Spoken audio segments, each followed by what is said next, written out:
Tetapi kenapa ditangani oleh Polresta Cirebon? Ini juga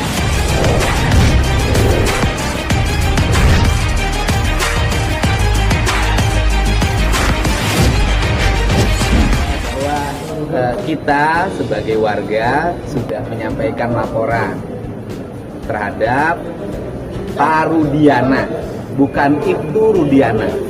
Saya katakan sekali lagi, laporannya adalah laporan terhadap Rudiana, bukan Ibtu Rudiana. Kenapa laporannya terhadap Rudiana? Karena yang dilaporkan Pak Rudiana sebagai sipil yang memberikan laporan, ya kan? Sebagai warga sipil dia memberikan laporan. Kemudian ditangani oleh Ibtu Rudiana sebagai polisi. Itu peristiwanya. Kemudian bagaimana materi isi laporannya, kemudian bagaimana perkembangannya laporan sampai saat ini, dipersilahkan yang di samping kiri saya untuk menyampaikan jawabannya. Ya, baik rekan-rekan sekalian, kami hari ini membuat laporan terhadap Rudiana sudah selesai dan ini laporannya, bukti tanda terima laporannya ya sudah diterima. Jadi atas selesainya pelaporan ini kita harapkan pihak kepolisian ya dalam hal ini untuk segera melakukan penyelidikan ya kan terhadap laporan yang kami berikan beserta dengan semua bukti yang kami sampaikan. Dalam hal ini rekan-rekan sekalian, seperti press conference yang tadi kami sampaikan bahwa kami selaku kuasa hukum dari terpidana Hadi ya yang melaporkan dari 6 terpidana yang lain ya. Hari ini hanya terpidana Hadi yang melaporkan kepada Rudiana kan gitu kan atas perbuatan yang kami laporkan ya. Peristiwanya nanti mungkin penyidik yang akan sampaikan. Kami sudah sampaikan semua. Kami tidak masuk ke dalam apa yang kami laporkan. Dugaan apa aja, Bang, yang terkait dengan dugaannya terhadap adalah memberikan keterangan tidak benar, palsu ya, dan juga penganiayaan, kemudian memberikan surat palsu dan lain ya. Jadi itu kira-kira begitulah kita ini. Bukti yang dibawa pengakuan dari terpidana kalau ada yang dianiaya.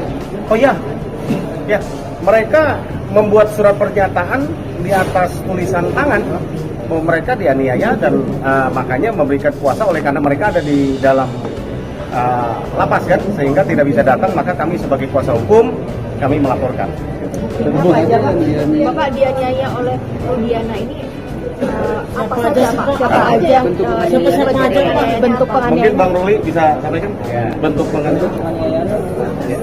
Macam-macam ya bentuk penganiayaan yang dialami oleh klien kami, dari mulai injak-injak, kemudian pukulan, kemudian gembok kepala, dikenakan kepala sampai pecah kepalanya dan lain sebagainya.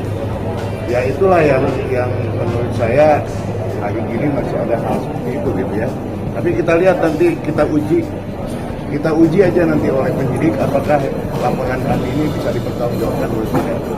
Ya tadi juga ada yang bilang bahwa ini terpidana ini suruh minum air kencing segala kan ini hal-hal yang sebetulnya udah di luar kemanusiaan. Jadi saya pikir laporan ini baru dugaan. Ya kami minta untuk penyidik atau untuk Polri untuk membedah ini semuanya. Karena masalah ini tentu dengan rangkaian laporan yang kami lakukan itu semua akan menjadi novum buat kami. Jadi di sini nggak ada unsur balas dendam, tapi kita mendudukan sesuatu sesuai dengan kita mencari kebenaran material. Pasalnya ada berapa aja? Dokter Alsido mungkin bisa. Ya, jadi mungkin pertama-tama kami mengapresiasi ya dan menyambut baik bahwa laporan ini diterima. Ya, ini menunjukkan konsistensi daripada Pak Kapolri juga yang memang ingin supaya yang dahulu yang tidak dilakukan dengan dasar penyidikan scientific crime investigation ini menjadi pintu pembuka juga. Jadi sekali lagi ini bukan urusannya dengan instansinya, Tapi yang seperti tadi disampaikan oleh Kang Deddy, ini terhadap personal. Karena memang inilah yang menjadi persoalan yang membuka permasalahan sampai dengan klien ini, para klien menjadi terpidana, ya, karena daripada Pak Rudiana ini laporannya, jadi model B itu. Nah, ini kami harapkan dengan adanya laporan ini diterima, semoga nanti kebenaran ini bisa dapat diungkapkan. Pasalnya sendiri menerapkan pasal berapa aja? Silakan Pak Jutek. Ya, silakan pasalnya dibaca. Pasalnya yang kami laporkan ada 422, ya, pasal 351, pasal 333, 335, 242, ya, antaranya itu. Nanti kita biar penyidik lah yang apa namanya, yang menentukan, ya. Mana itu. Masing-masing ancamannya sendiri Bang, masing-masing ancamannya sendiri berapa? Rudiana ini kan saling berkait juga dengan dua laporan sebelumnya, KRT Pasrem dengan Pak AS dan DD. Nah, harapannya ini apakah penyelidikannya lebih digabung saja atau seperti apa, Pak? Gini, karena peristiwanya kan tentu berbeda, yang dituduhkan, yang dilaporkan berbeda. Kalau digabung pasti nggak akan mungkin, karena yang kita laporkan ini pasalnya pun berbeda, tindakannya pun berbeda. Kenapa kami laporkan? Kami berharap para penyidik, kami percaya seperti yang diharapkan tadi Pak Kapolri, kepolisian, Kabak Reskrim, dan teman-teman di polisi di sini saat ini kesempatan buat kita untuk merekonstruksi ulang, menjadi pembanding kan gitu kan, karena menjawab keraguan masyarakat terhadap hasil putusan yang sudah inkrah tahun 2016 yang lalu, ya kan. Kalau terus kita berpatokan, kita melakukan itu berdasarkan yang sudah inkrah itu, ya tentu nggak akan selesai-selesai. Itu sebabnya kami coba membuat LP ini, ya kan, terhadap 3 LP kita sudah lakukan. Pasren, kemudian Kavi, Aib dengan Dede, sekarang dengan Pak Rudiana, ya. Kita harapkan ini pintu masuk, coba diselidiki, betul nggak peristiwa itu, kan gitu kan.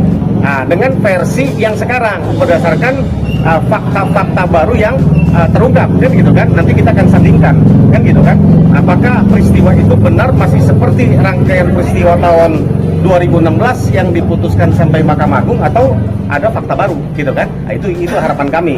Sehingga harapan kami ada, sekali lagi, tolong kepada para penyidik, ya, kepada Kabak Reskrim, Kapolri, ya, tanganilah ini sesuai dengan prosedur, tanganilah ini sesuai dengan harapan masyarakat, pencari keadilan, bukan untuk yang salah dibenarkan atau yang benar disalahkan. Kami juga nggak berharap begitu.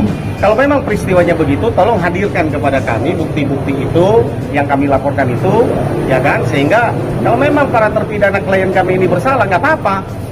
Tapi sampai saat ini kami meyakini bukan mereka pelaku, kan gitu kan, bukan mereka pelaku dalam peristiwa tahun 2016 yang lalu dalam kasus Vina. Demikian.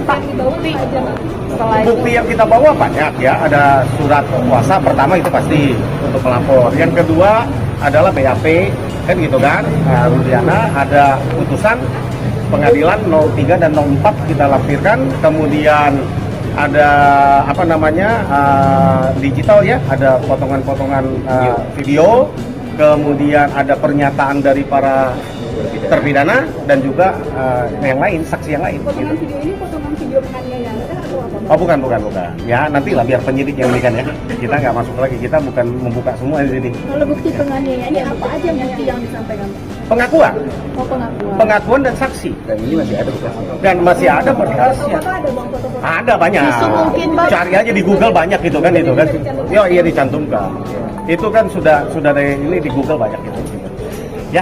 Ya, baik, bahwa kita hari ini tidak memiliki tujuan untuk mempidanakan orang, tidak memiliki tujuan untuk mempenjarakan orang. Kita punya tujuan untuk membebaskan orang. Nah, kemudian menuju arah pembebasan itu harus melalui proses seperti ini, karena ini jalan yang terbaik menuju pembebasan. Dan kemudian yang berikutnya adalah apa yang kita cari? Yang kita cari adalah rasa keadilan masyarakat. Yang bersalah harus dinyatakan bersalah, dan yang tidak bersalah harus dibebaskan. Kemudian agar tidak terjadi simpang siur yang terus-menerus berkembang di masyarakat, sebaiknya Mabes Polri meskipun putusan hukumnya belum berubah karena kita baru mengajukan PK, tetap harus melakukan penyelidikan. Di antaranya investigasi yang dilakukan Mabes Polri adalah menentukan apakah peristiwa Eki dan Vina ini peristiwa pembunuhan atau peristiwa kecelakaan. Nah, ini yang harus segera dilakukan oleh Mabes Polri. Saya pikir Mabes Polri memiliki kemampuan menganalisis peristiwa ini secara baik. Karena apa? Karena tahun 2016 itu belum jadul. Masih tahunnya adalah tahun digital. Handphone dari para terpidana masih ada.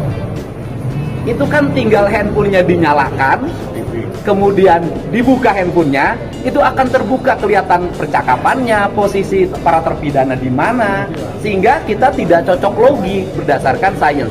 Kemudian yang berikutnya juga saya meminta agar CCTV-nya juga dibuka. CCTV yang dibuka bisa dua. Yang pertama, kalau ingin mengejar tuduhan pelemparan, buka CCTV-nya Indomaret. Karena posisi mereka, SMP 11 itu di sampingnya ada Indomaret. Kalau kemudian CCTV terjadinya peristiwa kematian Eki dan Vina, itu kan ada di flyover. Kemudian dari sisi letak geografis, saya juga ada pertanyaan besar dari saya. Pertanyaan besarnya adalah, peristiwa Eki dan Vina meninggal itu di flyover berada di posisi Kabupaten Cirebon. Tetapi kenapa ditangani oleh Polresta Cirebon? Ini juga pertanyaan yang mesti dijawab sebenarnya dari sisi aspek SOP penanganan yang harus dilakukan. Itu saja pernyataan dari kami. Semoga pelaporan ini adalah pelaporan yang akan segera ditindaklanjuti. Dan hari ini Bareskrim Mabes Polri menjawab keraguan publik. Apakah Pak Rudiana bisa dilaporkan? Apakah pelaporannya akan diterima? Apakah akan diproses? Dan ternyata Bareskrim Mabes Polri menerima dan akan memproses. Untuk itu saya mengucapkan terima kasih pada Pak Kapolri, kepada Pak Kabareskrim atas upayanya membuka kasus ini seluas-luasnya agar masyarakat kita bisa mendapatkan keadilan yang terbuka. Ya. Hasil tes DNA Peggy Cianjur gimana? Ya, kita hari ini tidak ngomongin tes DNA. Ini kan karena nanti merancui pelaporan di Bareskrim. Jadi fokus hari ini adalah fokus melaporkan Pak Rudiana ke Mabes Polri. Dalam bahasa sederhananya, ya kan, kau yang berjanji, kau yang mengingkari.